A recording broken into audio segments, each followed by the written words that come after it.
You guys, the 1122 Wingnut Radio out here for Anarchy Television. And today, maybe I can explain this good enough, but I'm gonna make me an antenna, a dipole antenna out of a couple of coat hangers. All right, now this is going to be for 2 meter and the 70 centimeter bandwidth, so I can use it for my bowfang. All right, now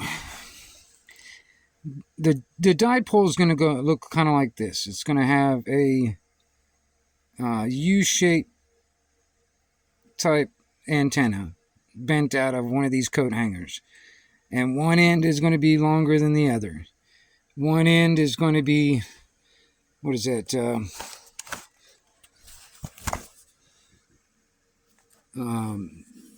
This end is going to be 47.3 centimeters from this edge all the way to the point, and from this edge to the point to this one, it's going to be 15.4 centimeters. That's how long those are, and I need to make two of them, so one here and one there, exactly the same. And the way this is going to get wired up is I'll bring in my coax, and a coax has two parts of it. It's got the center lead, the center piece of center lead that comes off the coax, and then the ground shield that's around the coax when you peel off that first layer of coating or whatever. All right, and this is how it's going to get wired up. One goes to one, and the other one goes to the other one. All right, and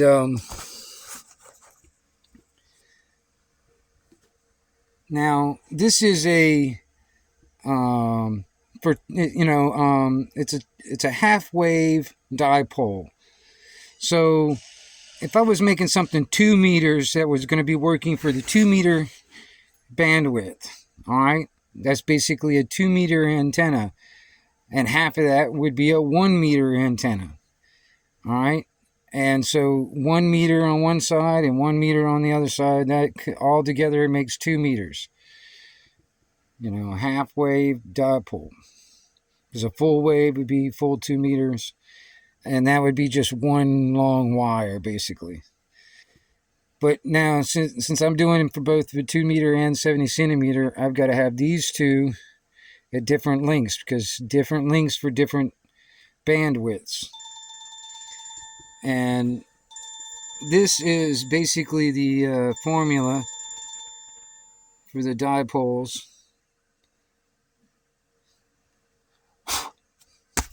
And see, I was doing some math, converting the meters to feet and inches, because I use most of this. Like, okay, for 15.4 centimeters, that'd be 6.06 inches, and that's basically 6 and 1/16 inches. That's what that is. So 47.3 centimeters ends up being about 18.62 inches, which is 18 5/8.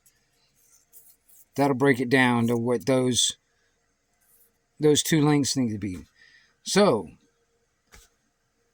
how am I going to build it? And it's going to basically look like this, because this is going to be a vertical antenna. So, it won't be sitting horizontal. It'll be sitting vertical.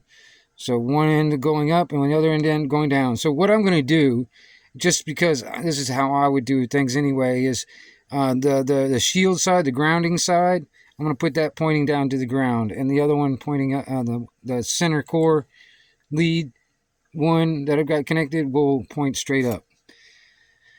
All right, now, like I said, I'm going to make them out of a couple of these coat hangers. And all right, hold on 1 second, and I'm going to transition to outside where I've got it already built, basically, and I want to show you what I've got. All right, this is what I've got.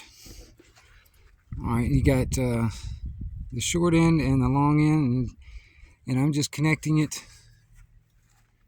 with a bolt, and I've got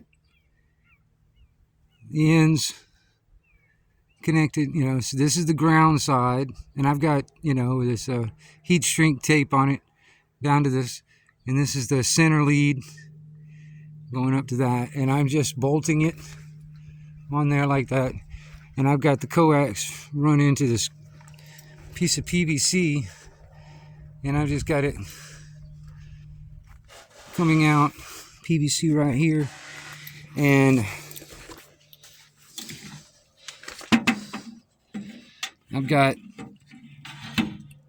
an adapter, because I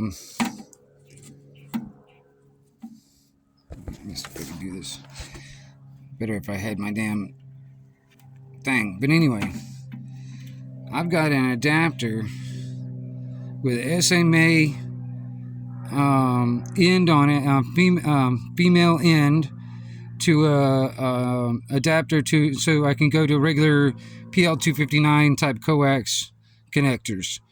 All right, and that's what I've got on here so far. All right, and I don't have a meter to double check my SWRs, but I did, as far as I know, I did all the measurements correctly, and that should be fine. But I did notice that I was able to hit a repeater. All right, I've got, you guys can see that shoot. It just looks so dark in my, so dark. Anyway. Good morning. This is the AC4QB repeater. The time is 11:20 a.m. Now, I'm not sure. I can't remember. I want to say that's within 15 or 20 miles. That repeater is. So I'm able to use the antenna to get to the repeater, and I haven't really done a whole lot more testing on it. I just tried to get a response from a repeater, and then I'm gonna like just put it on scan and all that stuff and see if anything else pops up. But this is practically zero money when it comes down to getting in it, building an antenna. That's basically very, very little when it comes down to it. Like I said, I used a couple of coat hangers. As long as you got the measurements right when it comes down to the length of the antenna, for whatever bandwidth and frequencies you're going to be using, you should be good. I mean, it is a good idea to have some kind of an SWR meter, so you know for sure that you got really low SWRs, so you don't mess anything up, because having too high of SWRs could reflect back into the radio and mess up the radio. Just to let you guys know that. So, but like I said, I feel pretty confident that I got the measurements pretty much right. If anything, they're probably just a 16th maybe off. But when you're cutting these wire antennas, kind of like what I've got sitting here, it's always a good thing to cut them a little long to begin with, because you got to think about like the connectors on where you're going to connect it, how that's going to affect it, and then on top of that, you can prune the antenna a little shorter if you needed to. I mean, if it's too short, you can't add any length to it, so it's always good to have it just a little bit longer. So if you need to tune it in a little bit better, you can always snip a little bit off and shorten the antenna to work with SWRs. But anyway, like I said, this is and I've just got a long coax going up there to it, and that is the coat hanger dipole. Y'all be going out there, double one, double two, wing that back out.